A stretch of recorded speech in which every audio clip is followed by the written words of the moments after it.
next approach also stays in the same tuning, but we use a trick.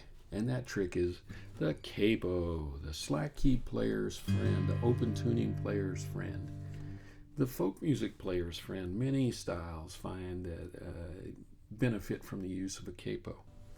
I have one here. This is a lovely old vintage Victor brass capo or bronze capo. This will work with any kind of capo that you can leave off of one of the strings. In other words, if it's one of the kinds that wraps completely around, it's not going to work. An old strap capo or a clamp capo, you'll have to fool with that. But if you have one that's open on one end, like this Victor or a Planet Waves NS, perhaps even your clamp-on spring-loaded capos, certainly the oh man, I cannot believe I fuzzed on the name of that. Shub.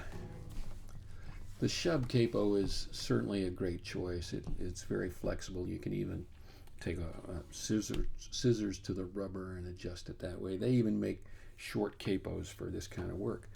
But what we do here is capo 5 of the 6 strings at the 2nd fret.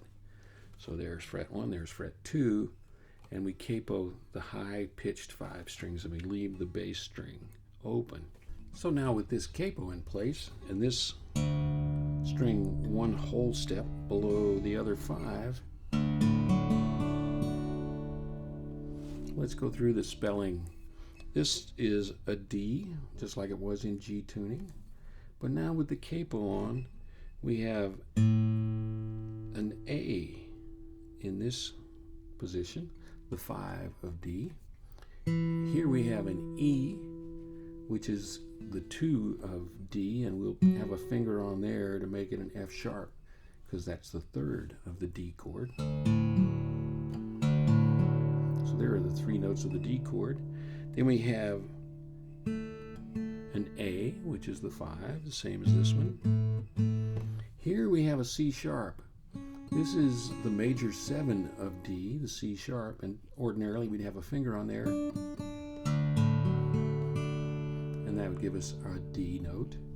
And then our first string is once again an E. We place a finger on it to make it an F sharp to get our full D major chord. Now, just like in drop C, we play the 4 chord with this shape. And now for some reason, I like this low bass note better in this capoed version than I do in the regular drop C version. I'm not sure why. It's the same relative note. Maybe it's just my imagination. And here we have an A, an A7. Now before in our trick of using the D chord and having to bar the A7, the 5 chord in D, the A7 in D was kind of a pain. Here it's just handy as can be.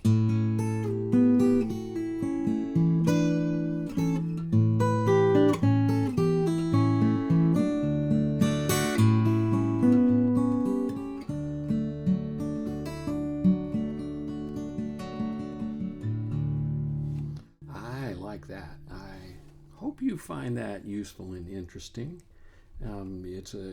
It's a lovely sound and a convenient way to add another key to your range when you're playing in taropatch tuning.